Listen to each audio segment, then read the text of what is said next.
1970 കാലഘട്ടം. ശാസ്ത്രലോകം വലിയൊരു ചോദ്യത്തിനുള്ള ഉത്തരം തേടിക്കൊണ്ടിരിക്കുന്ന സമയം. ഈ ബ്രഹ്മാണ്ടത്തിൽ നമ്മൾ ഒറ്റയ്ക്കാണോ? ഈ ഒരു ചോദ്യത്തിന് ഉത്തരം ലഭിക്കുന്നതിനായിട്ട് നിരവധി പരീക്ഷണങ്ങളായിരുന്നു അവർ നടത്തിയിട്ടുണ്ടായിരുന്നത്. ഈ ഒരു പരീക്ഷണങ്ങളുടെ ഭാഗമായിട്ട് ഒഹായോ സ്റ്റേറ്റിൽ വലിയൊരു റേഡിയോ ടെലിസ്കോപ്പ് അവർ നിർമ്മിക്കുകയാണ്. ആ ഒരു ടെലിസ്കോപ്പിന് ബിഗ് ഇയർ എന്ന് അവർ പേരും നൽകി.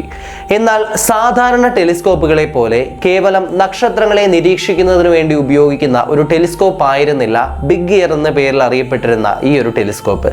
മറിച്ച് ആകാശത്തിലൂടെ നടക്കുന്ന അല്ലെങ്കിൽ ആകാശത്തിലൂടെ കടന്നു പോകുന്ന ശബ്ദ തരംഗങ്ങളെ തിരിച്ചറിയാനും അവയെക്കുറിച്ചുള്ള പഠനങ്ങൾ നടത്തുന്നതിന് വേണ്ടി നിർമ്മിച്ചിട്ടുണ്ടായിരുന്ന വളരെ പവർഫുൾ ആയിട്ട് സൗണ്ട് ക്യാപ്ചർ ചെയ്യാനായിട്ട് കഴിവുള്ള ഒരു ടെലിസ്കോപ്പ് ആയിരുന്നു ഈ പറയുന്ന ബിഗ് ഇയർ എന്ന് പറയുന്ന ഈ ഒരു ടെലിസ്കോപ്പ്. അങ്ങനെ ഏതാനും ദിവസങ്ങൾ ആ ഒരു ടെലിസ്കോപ്പ് ഉപയോഗിച്ച് ആകാശത്തിലൂടെ കടന്നു പോകുന്ന നിരവധി വിചിത്രമായിട്ടുള്ള ശബ്ദ തരംഗങ്ങളെ അവർ ക്യാപ്ചർ ചെയ്യുകയാണ്. അങ്ങനെ ഇരിക്കുകയാണ് വളരെയധികം അൺയൂഷ്വൽ ആയിട്ടുള്ള ഒരു വോയിസ് അല്ലെങ്കിൽ വളരെയധികം അൺയൂഷ്വൽ ആയിട്ടുള്ള ഒരു ശബ്ദം തങ്ങളുടെ ടെലിസ്കോപ്പിലൂടെ അവർക്ക് കേൾക്കാനായിട്ട് കഴിയുന്നത്. തുടർച്ചയായിട്ട് 7 വർഷങ്ങളോളമാണ് അവർ ആ ഒരു ടെലിസ്കോപ്പ് ഉപയോഗിച്ച് ഇത്തരത്തിൽ ആകാശത്തിലുള്ള വിചിത്രമായിട്ടുള്ള ശബ്ദങ്ങളെക്കുറിച്ചും റേഡിയോ തരംഗങ്ങളെക്കുറിച്ചും ഒക്കെ പഠനങ്ങൾ നടത്തിയിട്ടുണ്ടായിരുന്നത്.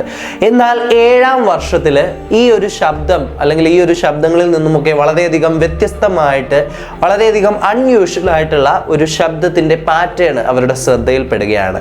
ആഗസ്റ്റ് 15, 1977 ജെറി എൻമൻ എന്ന പേരിൽ അറിയപ്പെടുന്ന ഒരു ശാസ്ത്രജ്ഞൻ തങ്ങൾ പ്രിന്റ് ചെയ്തിട്ടുണ്ടായിരുന്ന തങ്ങളുടെ ഡേറ്റാസ് ഒക്കെ പരിശോധിക്കുന്ന സമയത്ത് വളരെയധികം അസാധാരണമായ രീതിയിൽ കാണപ്പെടുന്ന ഒരു പാറ്റേൺ അവിടെ കണ്ടെത്തുകയാണ്.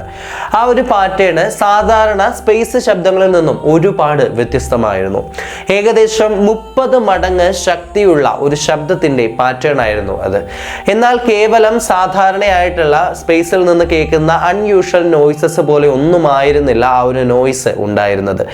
ആരോ ബുദ്ധിപൂർവം അല്ലെങ്കിൽ ആരോ ചിന്തിച്ച് മനഃപൂർവ്വം ക്രമീകരിച്ച് അയച്ച രീതിയിലുള്ള കൃത്യമായിട്ടുള്ള ക്രമീകരണങ്ങളുള്ള ഒരു പാറ്റേൺ ആയിരുന്നു അതെന്ന് പറയുന്നത്.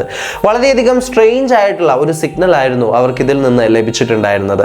ഇത്തരത്തിൽ ലഭിച്ചിട്ടുണ്ടായിരുന്ന പാറ്റേൺസ് എല്ലാം അവർ യോജിപ്പിച്ച് നോക്കുന്ന സമയത്ത് വാവ് എന്ന് പറയുന്ന ഒരു വാക്കിലേക്കായിരുന്നു എത്തിപ്പെട്ടിട്ടുണ്ടായിരുന്നത്. ഇതിനെ തുടർന്ന് ലോകമൊട്ടാകെ അറിയപ്പെടുന്ന വലിയൊരു മിസ്റ്ററി ആയിട്ടുള്ള വാവ് സിഗ്നൽ എന്ന് പറയുന്ന ഒരു മിസ്റ്ററി ഈ ഒരു സമയത്ത് പിറവിയെടുക്കുകയാണ്.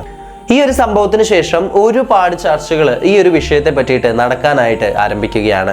സജിറ്റേറിയസ് എന്ന് പറയുന്ന നക്ഷത്ര സമൂഹത്തിൽ പെടുന്ന നക്ഷത്രങ്ങളുടെ ദിശയിൽ നിന്നായിരുന്നു ഈ പറയുന്ന വാവ് സിഗ്നൽ എന്ന് പറയുന്ന ഈ ഒരു സിഗ്നൽ വന്നിട്ടുണ്ടായിരുന്നത്.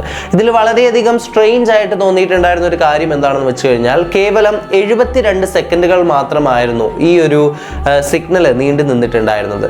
അതിനുശേഷം പൂർണ്ണമായിട്ട് മാഞ്ഞു പോവുകയാണ്. എന്താണ് ആ ഒരു സിഗ്നലിന് സംഭവിച്ചത് അല്ലെങ്കിൽ എവിടെ നിന്നാണ് ആ ഒരു സിഗ്നൽ വന്നത് തുടങ്ങി ഒരുപാട് ചോദ്യങ്ങൾ അവശേഷിപ്പിച്ചുകൊണ്ടായിരുന്നു ആ ഒരു സിഗ്നൽ പൂർണ്ണമായിട്ട് മാഞ്ഞു പോയിട്ടുണ്ടായിരുന്നത്.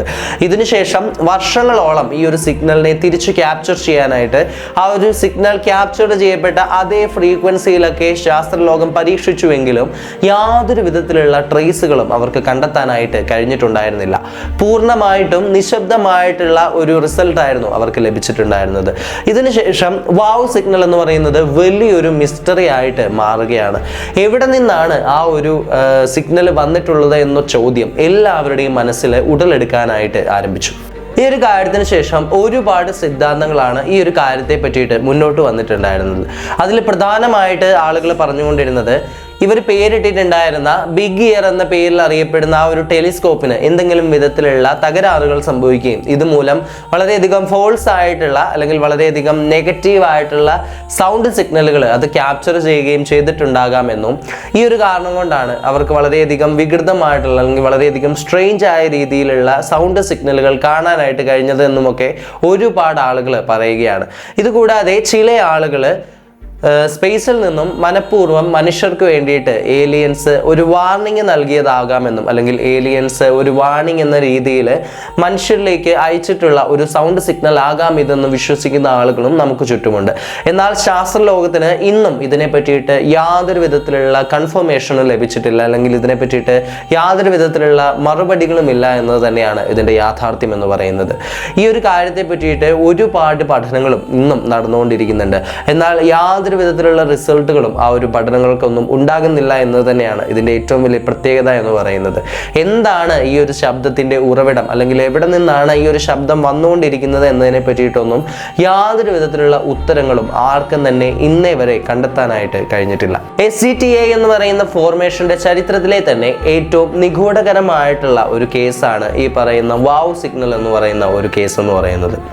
SCTA എന്ന് പറയുന്നത് search for extra terrestrial intelligence എന്ന് പറയുന്ന ഒരു ഫോർമേഷനാണ്. ഏലിയൻസിനെ പറ്റിയിട്ടും അവയുടെ എക്സിസ്റ്റൻസിനെ പറ്റിയും ഒക്കെ പഠനങ്ങൾ നടത്തുന്ന ഒരു ഫോർമേഷനെയാണ് SCTA എന്ന് അറിയപ്പെടുന്നത്. SCTAയുടെ ചരിത്രത്തിൽ വെച്ച് പോലും ഇത്രയും നിഗൂഢകരമായിട്ടുള്ള ഒരു സംഭവം ഇന്നേ വരെ ഉണ്ടായിട്ടില്ല എന്നത് തന്നെയാണ് ഇതിൻ്റെ ഏറ്റവും ഭീതിപ്പെടുത്തുന്ന ഒരു കാര്യം എന്ന് പറയുന്നത്. ഇതിനെ പറ്റിയിട്ട് നമ്മൾ കൂടുതൽ ആഴത്തിൽ ചിന്തിക്കുന്ന സമയത്ത് ഈ ഒരു യൂണിവേഴ്സ് എത്രമാത്രം വലുതാണ്, അവയിൽ നമ്മൾ എത്രമാത്രം ചെറുതാണ് എന്ന സത്യത്തെയാണ് നമ്മൾ മനസ്സിലാക്കേണ്ടത്. സൂര്യനും ഭൂമിയും ഒക്കെ യൂണിവേഴ്സിന്റെ വളരെയധികം ചെറിയ ഒരു പാർട്ട് മാത്രമാണ്. ഇതിനപ്പുറത്തേക്ക് നമ്മൾ അറിയാത്ത വലിയൊരു ലോകം തന്നെ ഉണ്ടോ എന്നും നമുക്ക് സംശയിക്കേണ്ടിയിരിക്കുന്നു. ഇതിനെ പറ്റിയിട്ടുള്ള നിങ്ങളുടെ അഭിപ്രായങ്ങളൊക്കെ തീർച്ചയായിട്ടും കമന്റ് ചെയ്യാനായിട്ട് ശ്രദ്ധിക്കുക.